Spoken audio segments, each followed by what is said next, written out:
శ్రీమాత్రే నమ. జయ గురు దత్తాత్రేయ నమ. ఈ వీడియోలో మనం అక్టోబర్ 5వ తారీఖు నుంచి 11వ తారీఖు మధ్యలో జరగబోయే వార ఫలాలు పరిశీలించినప్పుడు ముఖ్యంగా మేషరాశి వారికి ఈ వార ప్రారంభంలో సప్తమ స్థానం అందే కుజ బుధుల కలయిక. ఇది ఈ రాశి వారికి వివాహ సంబంధించిన విషయాల్లో వివాహ ప్రయత్నాలు చేస్తున్నప్పుడు కొన్ని అనుకోని అవాంతరాలు, ఇబ్బందులు వచ్చే అవకాశం ఉంది. అలాగే ముఖ్యంగా వైవాహిక జీవితంలో భార్యాభర్తల మధ్య విభేదాలు కానీ, అన్నదమ్ములతో సమస్యలు కానీ రావచ్చు. ఏదైనప్పటికీ కూడా ఏదో విధంగా మిమ్మల్ని మోసం చెయ్యాలనే ఉద్దేశంతో కొంతమంది ప్రయత్నం చేస్తూ ఉంటారు.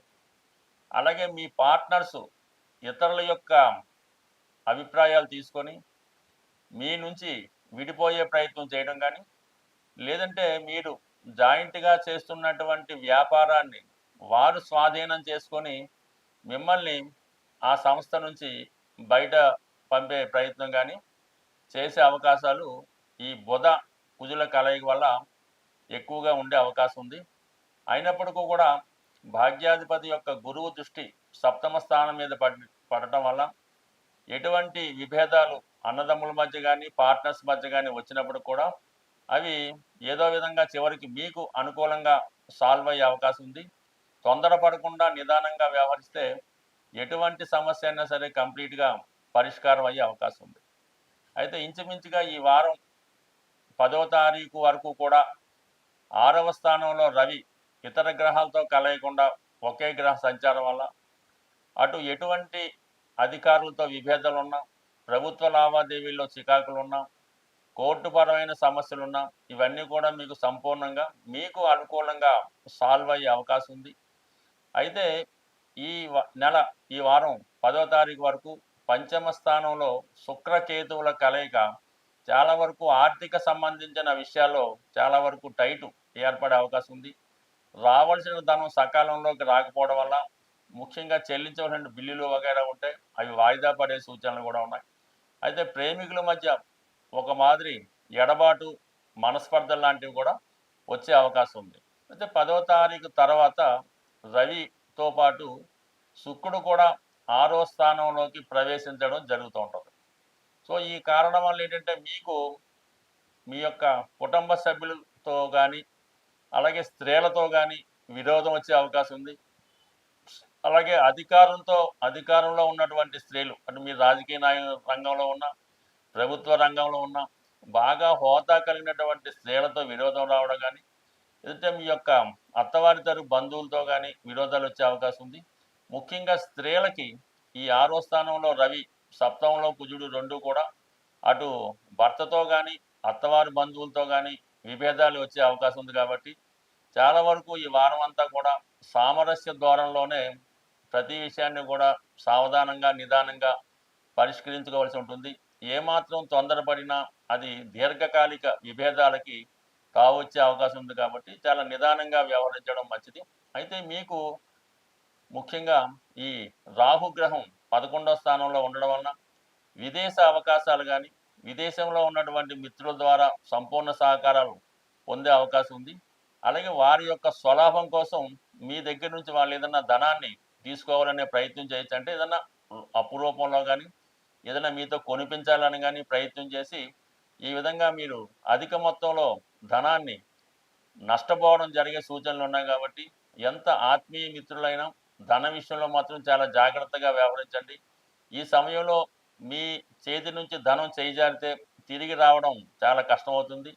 అలాగే ఈ సమయంలో మీరు పెట్టే పెట్టుబడులు కొంతకాలం పాటు బ్లాక్ అయ్యే అవకాశం ఉంటుంది. కాబట్టి అంటే ఏదన్నా ఈ సమయంలో మీరు పెట్టుబడి పెట్టినా, ఎవరికి అప్పిచ్చినా అది తొందరగా తిరిగి రాకపోవడం జరుగుతుంది. సాధారణంగా గ్రహాల పరిస్థితి మనకి అనుకూలంగా లేనప్పుడు, గ్రహాల సంచారంలో మనకి గ్రహాలు చెడు ఫలితాలు ఇస్తున్నప్పుడు మనం తొందరగా గ్రహాల యొక్క అనుకూలత పొందాలంటే ఆ గ్రహం ఉన్న స్థానాన్ని బట్టి మనం పరిహారం చేసుకుంటే చాలా వరకు ఆ ఫలితం మనకి తొందరగా వచ్చే అవకాశం ఉన్నది.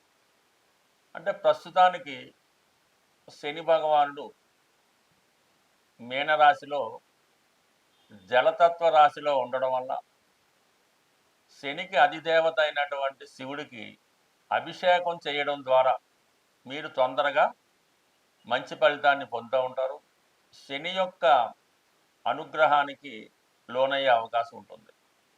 అంటే శని భగవానుడికి కేవలం ఏలినాటి శని, అష్టమ శని, అర్ధాష్టమ శని జరుగుతున్న వారే కాకుండా ప్రతి ఒక్కరూ కూడా విధి విధానంగా కంపల్సరిగా శని భగవానుని, శనీశ్వరుని పూజించవలసి ఉంటుంది. కాబట్టి ప్రస్తుతం మీరు శని భగవానుని ఈశ్వరుడికి లేదంటే డైరెక్ట్గా శని భగవానుడికి అభిషేకం చేయడం వల్ల మీ యొక్క సమస్యలు చాలా తొందరగా పరిష్కారం అయ్యే అవకాశం ఉంటుంది. అలాగే ఏదన్నా ఒక గ్రహం అగ్నితత్వ రాశిలోకి వచ్చినప్పుడు, అంటే మనకి ఏదో గ్రహం అనుకూలంగా లేదు, అది మేష, సింహ, ధనుస్సులోకి వచ్చినప్పుడు మీరు ఆ గ్రహానికి హోమం చేయవలసి ఉంటుంది. ఆ గ్రహానికి హోమం చేయడం వల్ల, అధిదేవతకి హోమం చేయడం వల్ల తొందరగా ఆ ఫలితం మీరు పొందడం జరుగుతూ ఉంటుంది. అదే వాయుతత్వ రాశులైనటువంటి మిథునం, తుల, అలాగే కుంభం, అంటే కుంభరాశిలో ప్రస్తుతం రాహు సంచారం చేస్తున్నాడు. కాబట్టి రాహుని మనం ప్రసన్నం చేసుకోవాలంటే జపం చేసుకోవడం ద్వారా, అంటే రాహు గ్రహానికి డైరెక్ట్గా జపం చేసుకోవడం కానీ, దుర్గా అమ్మవారికి సంబంధించినటువంటి స్తోత్రాలు చదువుకోవడం కానీ, అమ్మవారిని సంబంధించిన లలితా సహస్రనామము, దుర్గా అష్టోత్తరము ఏదో ఒకటి మీరు చదువుకోవడం వల్ల కంపల్సరిగా రాహు యొక్క అనుగ్రహం మీకు తొందరగా లభించే అవకాశం ఉంది. అదే భూతత్వ రాశుల్లో ఒక గ్రహం సంచరిస్తున్నప్పుడు కంపల్సరిగా మీరు దానాలు చేయవలసి ఉంటుంది. ఆ గ్రహానికి సంబంధించినటువంటి దానాలు చేయడం వల్ల ఫలితం తొందరగా రావడం జరుగుతూ ఉంటుంది. బట్ ఏదైనా ఈ పాపగ్రహాలకి కంప్లీట్గా మీరు జపం ద్వారా కానీ, హోమం ద్వారా కానీ, దానం ద్వారా కానీ మీరు ప్రసన్నం చేసుకోవచ్చు. శుభగ్రహాల్ని కేవలం ఆ శుభగ్రహాలకు సంబంధించినటువంటి అధిదేవతల్ని ఆ స్తోత్ర పారాయణం వల్ల, ఆ గ్రహానికి జపం వల్ల కంప్లీట్గా వాటిని మీరు అనుకూలంగా మార్చుకోవచ్చు. బట్ ఏదైనా కొన్ని గ్రహాలకి సులభంగా మీరు ఫలితం పొందవచ్చు. అంటే ఈ బుధుడు, ఈ శుక్రుడు, ఈ కుజుడు తొందరగా మీకు ప్రసన్నం అవ్వడం జరుగుతుంటుంది. కాబట్టి సులభంగా వాటిని మీరు శుభంగా మార్చుకోవచ్చు. అదే రాహు, కేతు, శని, గురువు ఒక పట్టాన అవి మనకి అనుకూలంగా మారే అవకాశం లేదు. కాబట్టి వాటికి ఎక్కువ సమయం కేటాయించి ఎక్కువగా చాలా దీక్షగా, చాలా ఘనంగా పరిహారం చేయవలసి ఉంటుంది. సో ఏదేమైనా గ్రహాల్ని మనం ఎంతగా ప్రసన్నం చేసుకుంటే మనకి జాతకం అంత అనుకూలంగా మారే అవకాశం ఉంటుంది. స్వస్తి.